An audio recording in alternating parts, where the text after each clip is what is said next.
Okay, good morning, everyone.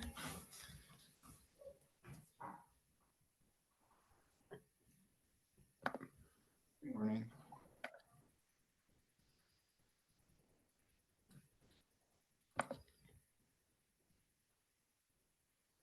Okay, so if you guys have questions. Oh, Megan, I forgot to spotlight you and me. Okay, I can do that. Sorry.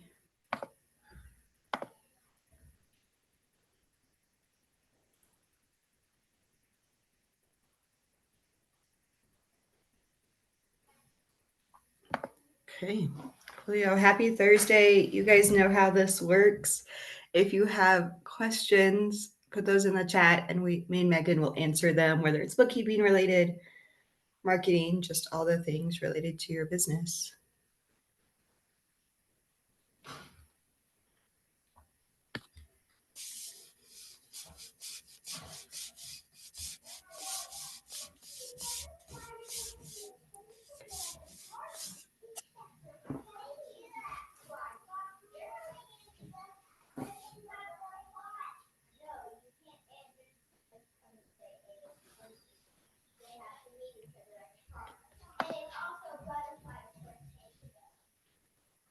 Okay, so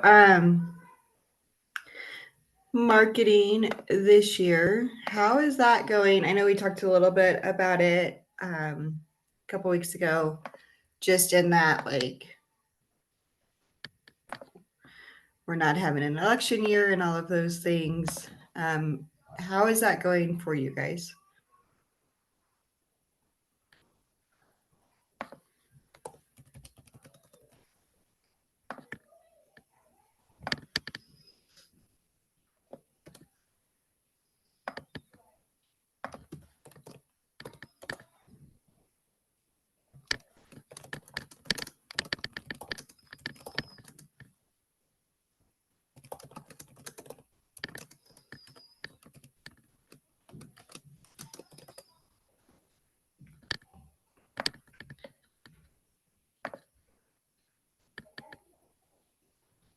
I am not doing well, but I'm a newbie. How are you marketing?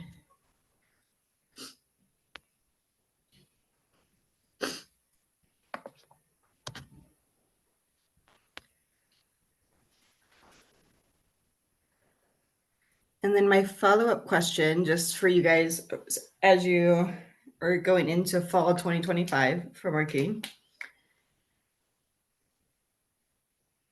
do you understand the solution that your clients are looking for? I was talking to someone this week on a coaching call, and they were trying to shift who they're talking to and what that client is willing to pay. So they're kind of in that trap that we can fall into, especially when you're new or you're trying to like ramp up just this first set of clients that you have, where it's like, and I remember asking Megan this early on, like, they only want to pay $100 a month, right? And there are services that will charge $100 a month, and you really do get what you pay for. They're going to do AI.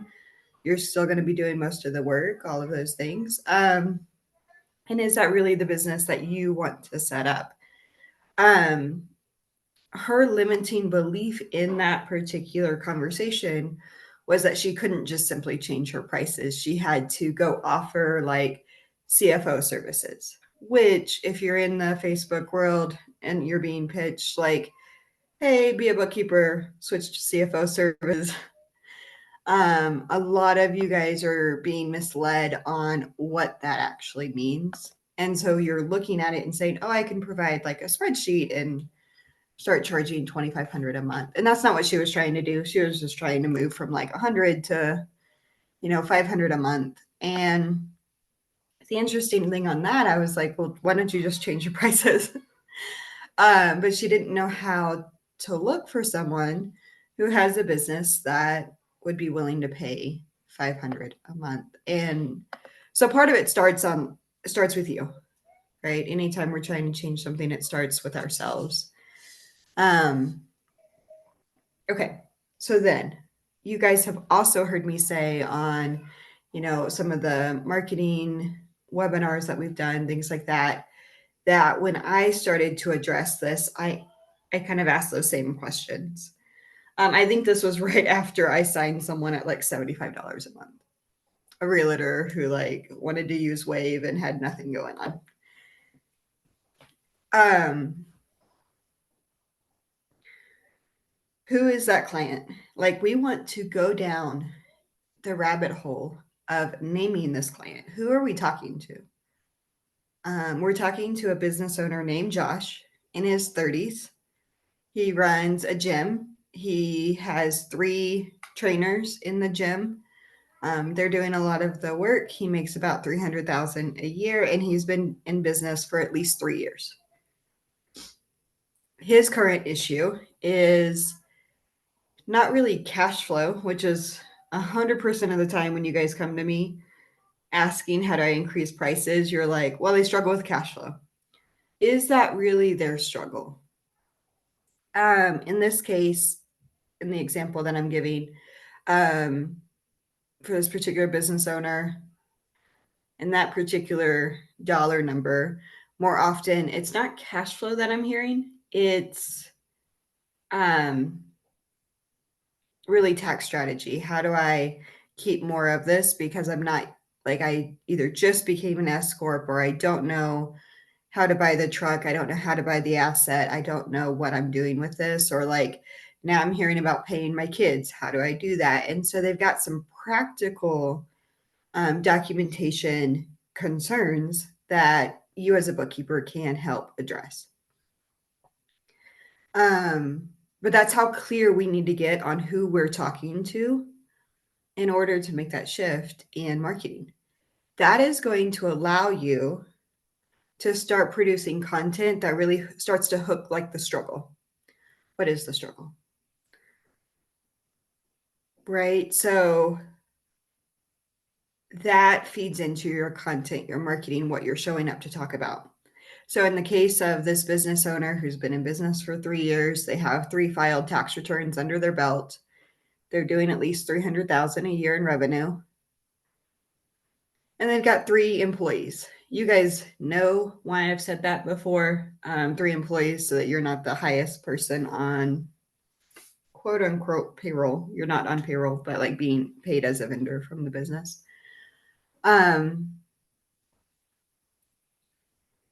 It starts to allow you to change what you're talking about. And it gets really clear on the words you use. You're going to stop using things like peace of mind and cash flow as you're doing marketing, because that's what bookkeepers say. That tells me you haven't done the research on your client. What is your client say? What are your clients saying? They might be saying, this is a mess. I'm behind. I hate dealing with it. I don't know what I'm doing. Right? So like if you look at your discovery calls, and I tell you guys to do this all the time, like pull up a Google document, have some sort of like discovery call analysis notes. And you're going to have one for the client. You're going to have one like master document for your business. As they say something, or record it, right? So if you're using Zoom, you can record and download, get the transcription from it. Have ChatGPT analyze it. What was their problem that they really brought to me? What's the solution? And you're going to start building a database of problem solutions that you can actually talk to on Facebook, wherever your email list, your marketing. You can also do this by going to things like Reddit and reading Reddit threads. You can do this if you're on Upwork. You can read through the job request. You can start to find Q&A questions on, videos on YouTube that are training business owners how to use QuickBooks, and just start reading through and identifying what are these business owners saying. And you're going to start to hear the difference between a business owner making $50,000 a year because they just started and they're in maybe their first 2 years of business, maybe first 5, and they just haven't quite shifted to like, hey, I'm just doing this to bring in some income versus like I'm doing this as a business. I'm going to work my way out of it. Um, you're going to start understanding the life of a business owner. And the reason this is such an issue when you're starting out is because you don't know what you don't know. You haven't been a business owner before. So you're trying to talk to business owners who are ahead of you, serving them in bookkeeping. So you're going to have to do the legwork to understand what is it that they need. Don't just take our word for it, right? But I can tell you, peace of mind is not what they're leading with. It is ultimately a goal of theirs, right? Like, I just want it done. I want to know it's done. But that's not what got them on your calendar. Like your website saying, I bring you peace of mind around your financials and your cash flow and being able to hand stuff off to your tax preparer. Like, it's going to be a little bit more. What actually prompted them is they're having an IRS issue, or they can't find a tax preparer to file their tax return, or they want to pay their kids and they don't know how, or they're really kind of sick and tired of QuickBooks showing the wrong bank balance. What prompted them to get on your calendar will not just be peace of mind. Does that make sense? Megan, is that fair? Yep, totally. And I think that's why it's so important to make sure you know who you're talking to, because what are their pain points? Like it's gonna look different for every type of business owner at every area of their business and all the things. But it's hard to know if you're like if all your posts are pointing to that person who's got $1 million business, but you're actually wanting to work with the brand new businesses or vice versa. You're making them the opposite way. So you definitely got to get clear on that. Or your posts are all over the place and you don't even know who you're talking to. Absolutely. What I just thought of there was like, um, if you're wanting to work for like new business owners, sometimes you're like, well, I don't want to do $100 a month bookkeeping because that's not scalable, right? It can be, but you have to be really efficient with what you're doing, and you can't like have the new business owner that's opening Stripe and opening Square and opening 10 different like bank accounts and closing them, and you don't have statements, and it's kind of a hot mess, right? Like, Yeah, they have to legitimately be $100 a month client. I've had those clients where they get started. So be very clear on like, what should that look like? One bank account, maybe a credit card, maybe a savings account. And those are just because when they wouldn't open Chase was like, do you want a checking and a savings? And they opened a savings, and it's really just practical, right? They're not using their saving, they've got under 10 transactions. So we're not going to worry too much about it. As far as charging, like, nitpicking. I don't nitpick as a pillar of my business because I don't want them to nitpick me, like in general. So, but maybe you're doing bookkeeping for them, and as a new business owner, they need some like just coaching support, or they need something else, like some sort of training on QBO. They need training on best practices, on invoicing their clients, or um, keeping receipts and things like that. And so maybe you tack on like a $2,500 for the year package for them, where you're serving them, hey, they're under 3 years in business, and this is what their problem is. Maybe they're having issues goal setting. They're stuck trying to go from 50 to 100, and you're really strong at getting to that six-figure mark. And you can help. You can see the business on the financials where they're not doing what they need to do to get to a six-figure gross income in their business. So then we're going to charge them bookkeeping, and we're going to charge them like an upfront package to support them planning that out. What does that look like? Um, or something like that. It could be QuickBooks training if you're comfortable with training.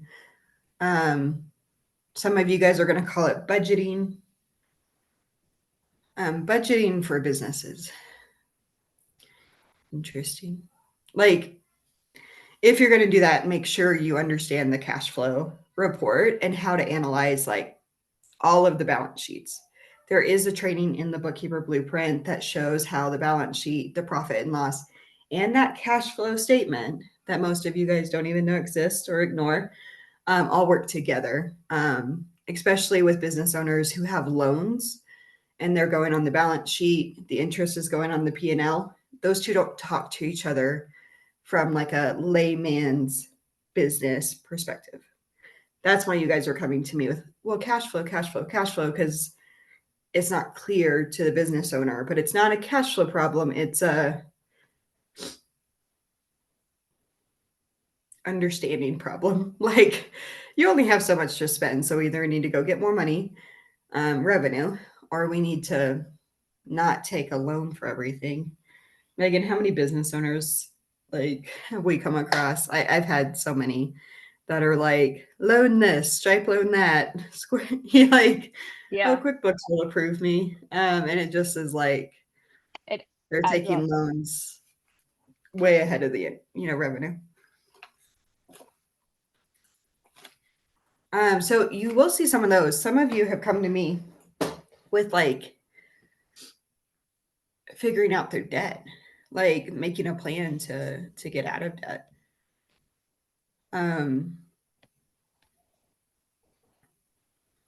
Okay. From there, once you know who you're talking to, what do they need? Like what is something they need that allows you the conversation? And is that something you could put into a workshop? Is that something you can put in a training? Is that something you could put in a tiny and I mean tiny course, like 4 videos, 2 hours long total type small course that you package. Maybe it's $27, maybe it's free. Maybe it's an email series they get with these videos in it, so you're not paying for a course platform. If you're using Equip 360, just a plug for that, a sincere plug, that is everything you would possibly ever want to do in your business, from your website, your email marketing, your social media calendar, freebies like this, your engagement letters, your documents, your invoicing. Like, it is absolutely the one-stop shop. Which I think is just like, if they had that and go, like, and the training that this particular platform offers, there's a lot of go high level platforms out there. I've been in a couple. The training behind this particular platform is just unmatched. So super easy to get into, to start. And then you never really have to change anything. So it replaces Dubsado. It replaces Stripe. It replaces any payment platform that you're using. I guess it kind of uses Stripe on the back end, Right. Yeah. but you're not sending them to a Stripe link per se, right? Like, you're doing a document, you can auto charge every month for that. So it can be your engagement letter as well. Now that takes some setting up. Everything you do is going to take some setup, but super nifty there. So with that, what is that solution? Is it how to pay your kids? Maybe, maybe not.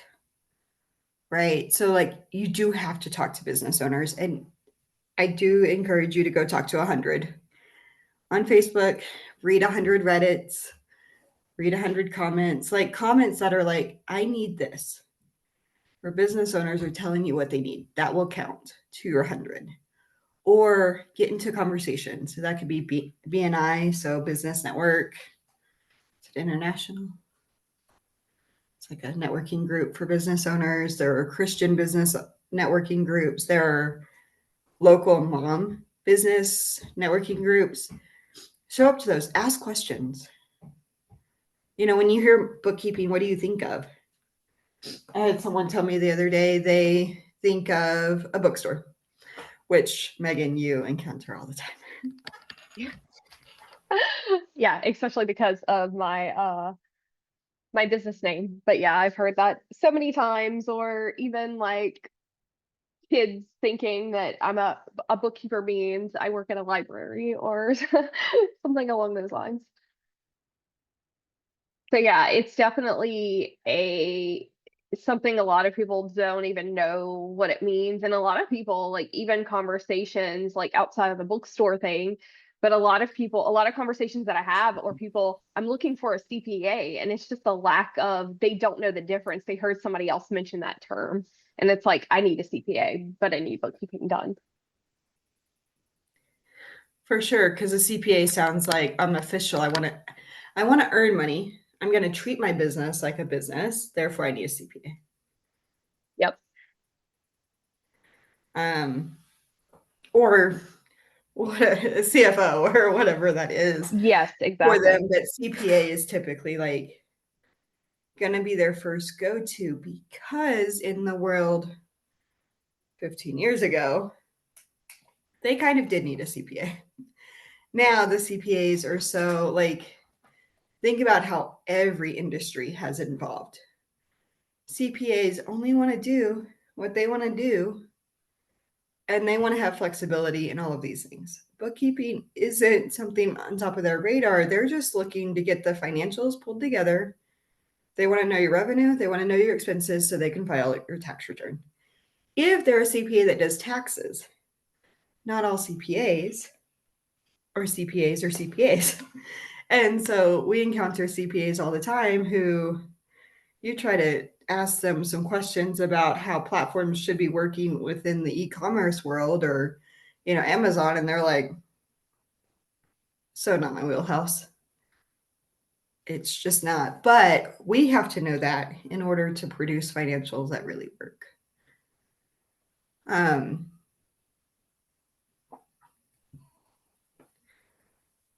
so then they might need two CPAs if they don't, like, I have seen businesses, just because I've worked with CPAs, like in CPA firms. You have your tax preparer, CPA or EA, depending on how the CPA firm is set up. You have your financial statement reviewer, auditor, compiler.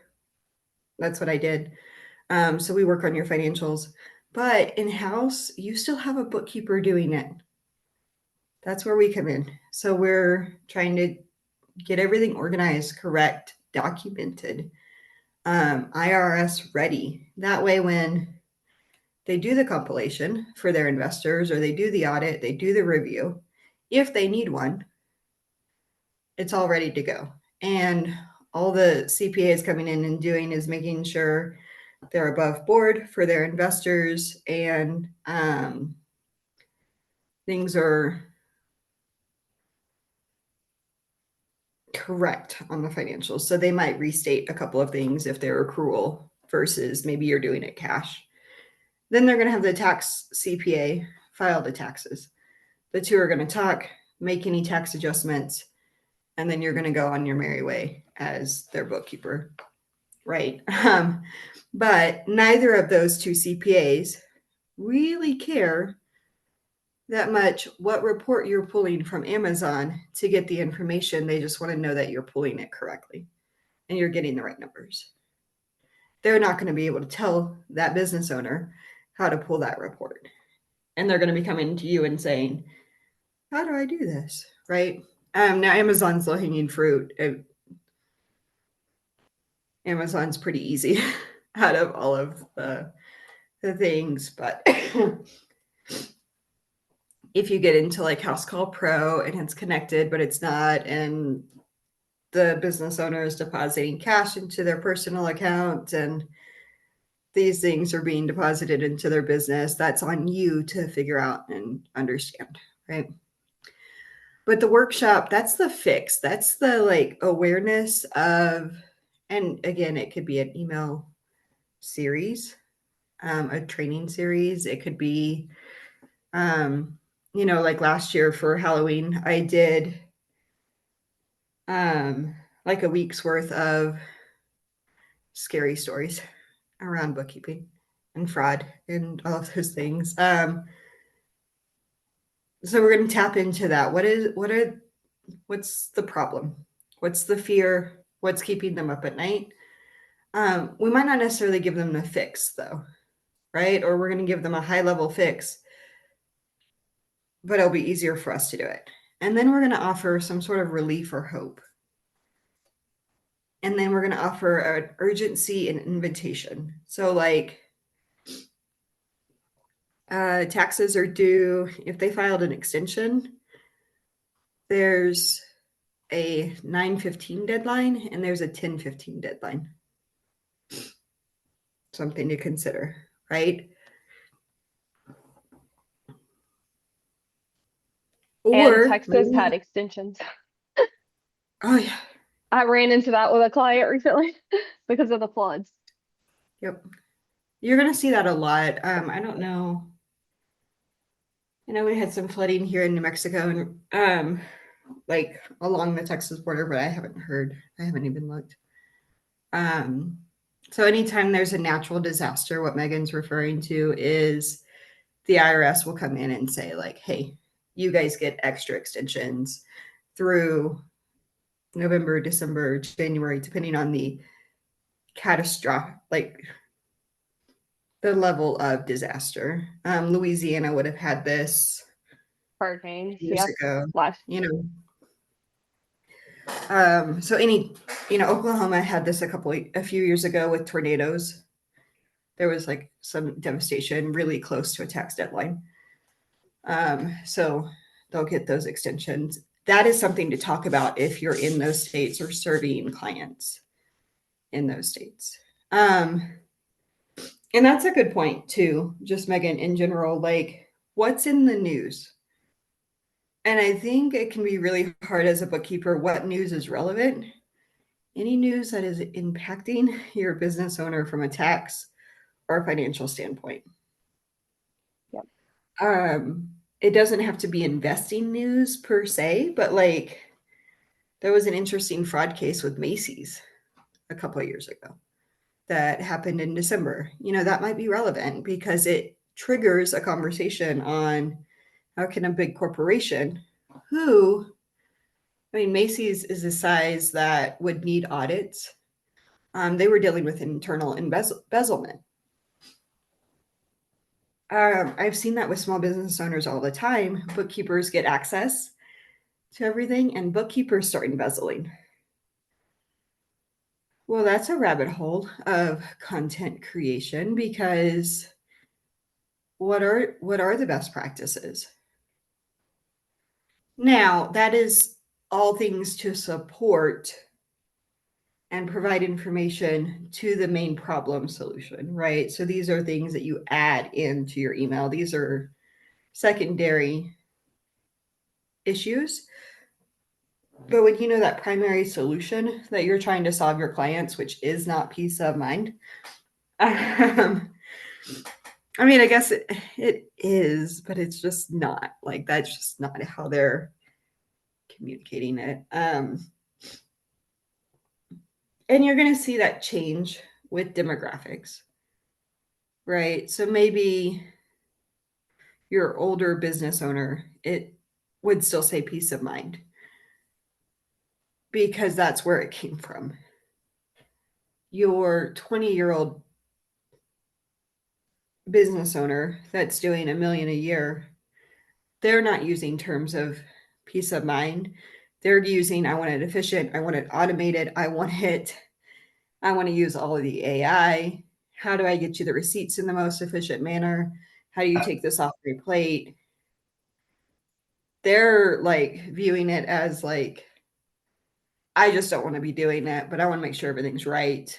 How do I do this? And can you support me becoming an S Corp or going to IPO? Or that might not be them. I'm just making up an example. And so what they're communicating is something very different than peace of mind. Just that efficiency and they're going to have different needs in their reports and what they're expecting from you and how you communicate and what you deliver. So it's a holistic way of how am I marketing, and then how does my service stack up to what they say that they need. That could be a rabbit trail, so I will pause there before I start talking about service offerings. But marketing, you're staying on marketing 2025. So if you guys have questions with any of that, feel free to speak up.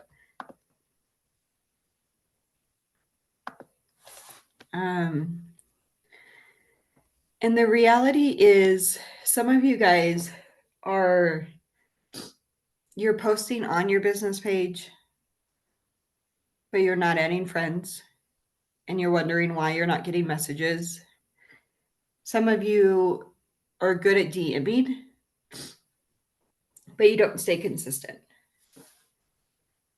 So if once you know something works, double down on it. The same with Facebook groups. Some of you guys are really, really good at posting in Facebook groups and getting seen there. You can start to extrapolate. Hey, I did this much effort and I got a message back.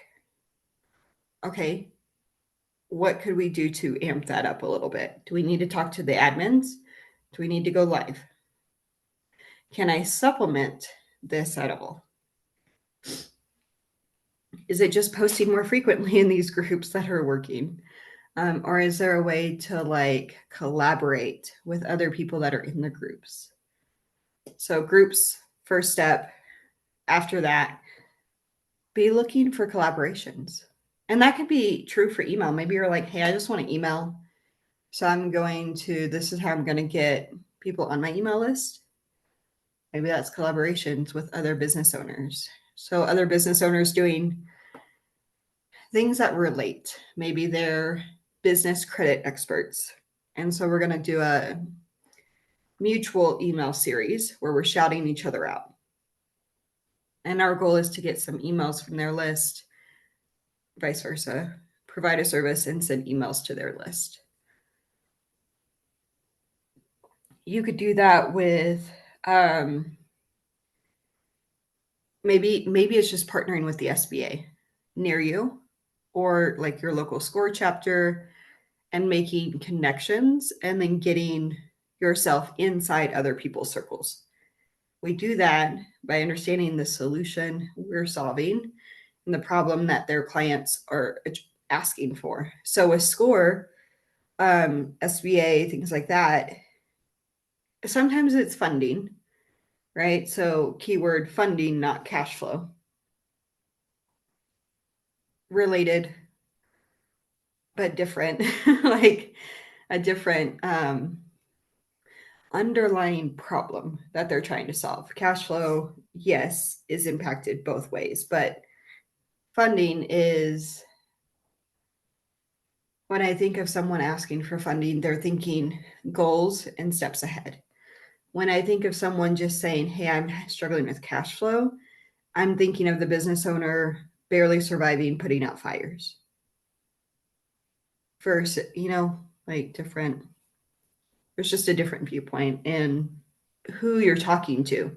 That's really important point, because just that phrasing changes how your content shows up, right?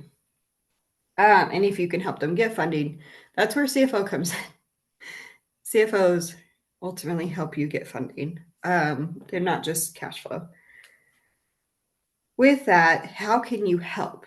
Well, I was talking to a real estate broker that I was connected to in BNI, and one of the issues she had was her business owners didn't have financials. So when they were trying to get a loan for a mortgage or a refinance or something like that, they needed financials in order to prove their income. There are other ways to prove income, but if they're trying to argue a significant increase or a significant decrease in their income, they need financials. Not just, let's go with last year's tax return. And they're like, but I'm making 200,000 more this year, which really does impact what I qualify for and what I can afford going forward. They need financials. And so it's those connections that can promote us via their email list because they've been doing it longer. They have more credibility. They talk to more people. So we're not looking to be leeches. We're looking to serve, but we are looking to figure out who has audiences we can serve. And that's who we're trying to relate to in marketing. That's what Facebook groups do. It's an audience that we can serve that someone else created for us. I'm just saying you can go further. But once you know problem solution, and Megan, you were going to say something, I think. Nope, I wasn't. Cool, yeah. I just thought I saw you ready to go. I apologize. But No, you're good. yeah. What questions do you guys have about that? Like, does that just feel like, hopefully that still feels actionable and not just like this lofty, well, yeah, just figure out what to say. That's not my goal.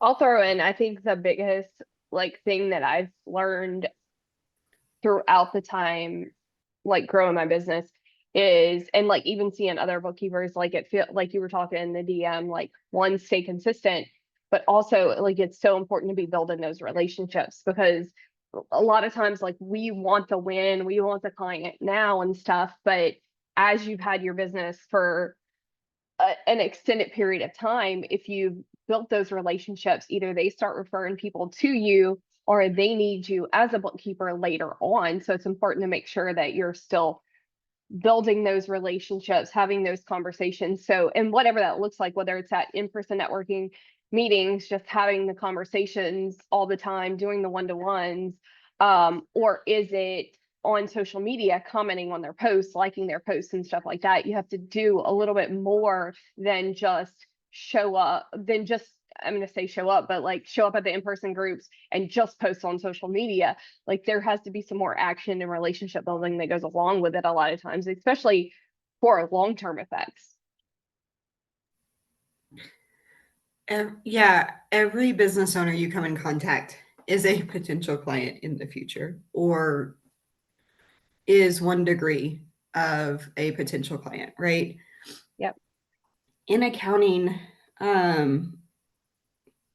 we were doing something on marketing a couple of years ago, and I was reading some research from the AICPA, statistics on marketing and things like that. 6 months is how long it takes the average business owner to sign with a CPA firm. So, like in our industry, right? Yep. Something to note, which is why your email list is important. So, we're going to talk to them. We've got to have a plan to follow up with them. Outside of that, even if you think about your personal relationships, how do we keep in touch with people that are at a distance? So maybe you moved away or you just don't see them very often. You guys go to two different churches, but you're connected at this mom group. The mom group's on summer break, right? Like, do you just wait till the fall? Do you stay? I mean, okay, maybe that's reverse, but you know what I mean. How do we stay connected with relationships? Well, you make a habit and a practice of saying, hey, just thinking of you. How is whatever going? Right? Like you plan some responses and you just send a quick text saying, hey, thinking of you. Like your brain, you came to mind today. How are things going? That's all you have to say to a long lost connection to be like, do we have something to talk about? That's easy for friendships that are just friends and there's no whatever. It's true though for business owners too. hey, I just saw a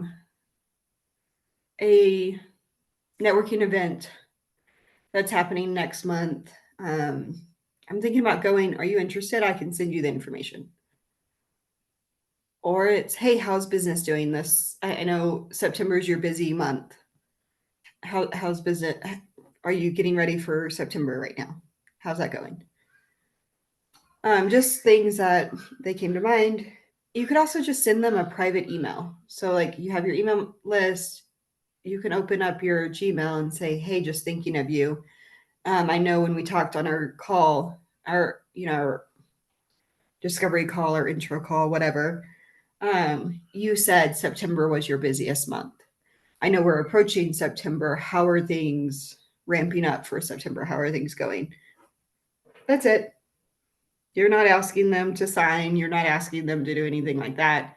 You are just checking in. You are starting a conversation and you're keeping a conversation going.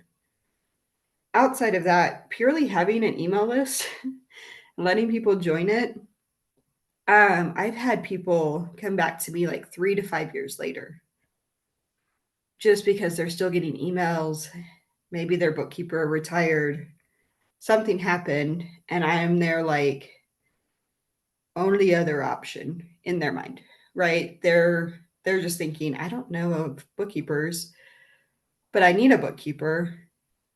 Your Amanda's name comes to mind. Abel's name comes to mind. Megan's name, right? Melinda's name. Because you're the only person they know that does bookkeeping. And so they trust you. Why are they going to go shop around? Right? That's also, to circle it back to pricing, why pricing doesn't matter. Is over the long term, you are building relationships with business owners, just like you would on your friend list. And you're there to one, if they need you, they're not shopping around. They're just going to contact you and say, can you do this? How much? Great. You will have the outlying person who's like super price sensitive and they just always will be. And maybe you're not a good fit for them. That's fine. Otherwise, you're going to be the expert in the field. They don't really care how much you're charging them as long as it's fair, right? Like, you have your pricing on your website or you use a quoting calculator like we have in the course. The price is what the price is. You quote them like any other service business owner would. I think that's a trap business owners or bookkeepers fall into is like, well, I have to discount to get the client. It's okay to have black and white pricing. Yes or no. Most of you, when you have that happening, you don't have enough leads. And so you're just desperate for a yes. And that's okay. You're going to go through that season, especially starting out. Abel says, had someone reach out yesterday. I met them a year ago. How did Abel, were they on an email list? Are they a subscriber on your YouTube channel? Did they just reach out because they're like, oh, hey, I need you. I remember talking to you a year ago. Like, did they receive any communication from you? Yeah, they're on my email list, but also it's 1 year since a small business conference. So that's how I came back to mind to her as well. So my brand showed up enough that she's like, I need to reach out. I've been meaning to do that. So Cool. And that's the beauty of email lists is you could also see who's opening them. It doesn't mean that they have to be opening them to remember your name. Because what's going to happen is even if they put a filter on, like I do a lot of filtering in my email, every now and again it will get like an email will pop up in my inbox before Gmail like recognizes there's a filter and I need to do something with it. So I'll see it for like 5 seconds. I recognize their name. I see their name come through, but I still clear it and I never open the email, right? So it just that alone, even if they're not opening the email, doesn't mean they're not remembering your name just by you showing up. and doing that. Ideally, we want them to open the email, but they do not have to for email marketing to be effective.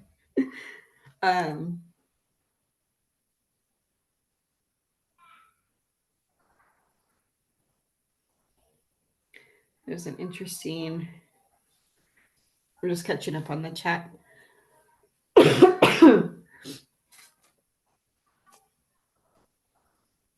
Guys, if you are stuck on pricing, I know pricing and quoting is a stuck point at different levels in your business. If you're struggling with that, do get on a coaching call with me or Megan or one of our other coaches to talk about it. Let us troubleshoot that with you so that you don't stay stuck. Or overquoting. So we see both underquoting and overquoting all the time. Some of you are falling in overquoting, and that could simply be why you're not growing. We see that, I think, just as frequently, Megan, as we see underquoting is just overquoting. And I would argue your location doesn't really matter. Megan, I don't know if you would, let me know if you disagree with that. To some degree, it does not matter. Yeah, I think a lot of people get hung up on that and like, oh, people in my town won't pay. But I mean, at the end of the day, you're a virtual bookkeeper. You don't even have to worry about like just the people in your town. Like you can market to everybody. So if you feel like you're running into, oh, I can't afford it and it's just local people, okay, let's branch out. Let's find some other people to market to then is kind of how I feel about it. Because you want to make sure you are getting paid what it's worth because like we see this all the time. Like you underquote, now it's taking you hours and to do the work or whatever, and now you can't build your business or grow anymore because you're spending a couple of hours or several hours on $100 client, so then it feels like it's not worth it and you're just spinning your wheels. So yeah, there's so many places and just because one or two said no and it's too expensive, there's other people, even if it is in your town, who think think completely differently. It's a mindset thing at the end of the day. Yep. And I think that's where action kind of breeds action, to use that phrase again. Just by showing up in your town, other people are going to hear about you. I think about the little town I grew up in, and I mean little town, not the smallest town. The town over is smaller, but if you think about like the boutique shop owner, they're going to have a different view than like the feed mill operator or the father-son team that's doing all the road work for the city, right? Like it's who you're talking to, right? So the $1 million business owner in the town versus the shop owner that's really only netting maybe 50,000 and it's her income completely, or the hairstylist or whatever, they're going to have different budgets. So it goes back to who are we talking to? Well, we know that we're not able to serve. Maybe you can. There are some ways to like do packaging for that boutique business owner or the hairstylist. There are ways to still serve them without killing yourself, but the package looks really different. Yep. I will say yes to them all day long. It just looks different in the amount of support, the amount of service, how frequently I touch their books. But as you branch out, go online, things like that, or as that hairstylist, hears different needs or whatnot, is growing their own business, they're going to be like, oh yeah, Abel is good with numbers. You should reach out to him, see if he has any, insight for you. So you'll get an email. Hey, Jennifer sent me to you.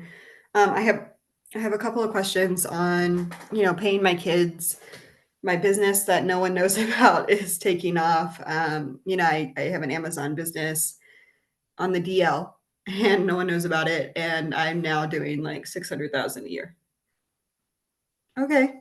Right. Like, but you don't get into that without talking to people. So I know when I started my business, the people local to me didn't know. Like the people in my community didn't know for like a year or two. But as they started finding out, I was already kind of the numbers person. So if they had a numbers question, and then it evolved to, that's what you do. And as you know, maybe bookkeepers retired or needed to change their roles, I became the go-to for that. So like I let my local community just kind of naturally evolve into finding out what I did. I got the practice elsewhere as far as talking to people.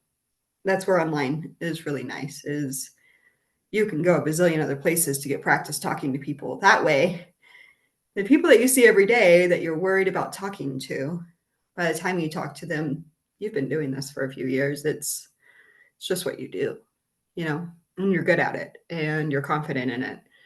So you don't have to start local, if that helps. But pricing only matters in just that like incidents that I said, the size of really the business owner. And that is where you're packaging your quoting, really nailing that down, understanding how it works for you matters. So getting the no because you're too expensive is no big deal. Unless you're overquoting. And then you're never going to get the yes, because you're going to get, like, what's going to happen is you're going to have to quote like 100 people to get one yes, because you're wildly over quoting without justification. Does that mean you, like, I know bookkeepers and CPA firms who their bookkeeping packages start at $1,000 a month. That just is what it is. And they do fine business. They have a plan to market said bookkeeping service, and they know exactly what it entails.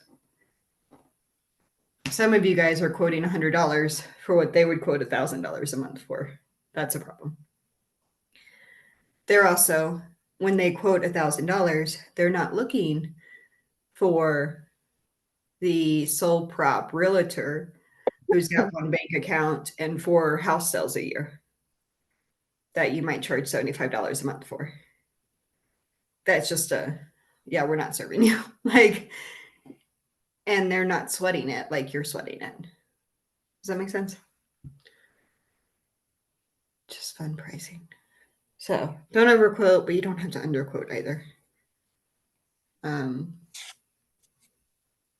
Marketing always leads to pricing, Megan. Always for me. It's like so intertwined in my brain.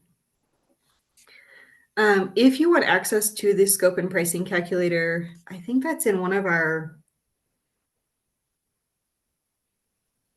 it's in the course, it's in the Bookkeeper Blueprint. And there's ways to change it and edit it for you, for like, if you're like, hey, I am really where I'm at in Oklahoma, I cannot start at $500 a month. I think the quoting price calculator is under that, but you can edit the quoting calculator for what you're charging, and what you want to charge for what, and we can help you with that.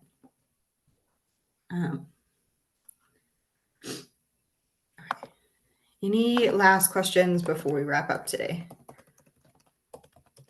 Megan and I are definitely open books.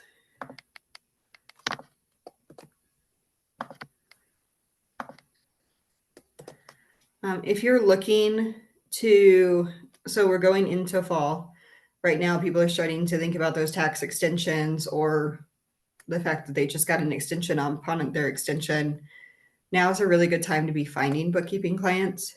If you're looking for support, growing, maintaining, or scaling your bookkeeping business, like Megan and I have done, reach out to us, let us know. I just dropped the link, and you can find the link to the call there, or go ahead and sign up. We do onboarding calls every week. So if you're looking to get started. There'll be an onboarding call next week that you can join. So.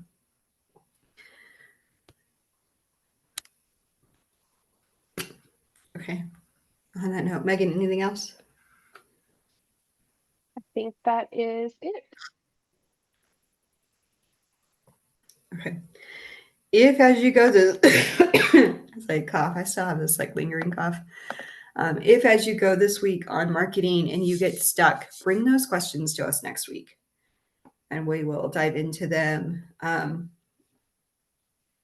addition to the topic next week. But bring those questions, keep after it in terms of trying something, what works, troubleshooting what didn't, or just letting go what didn't. Either way, whatever you need there. We will see you guys next week. Yep. Bye. Peace.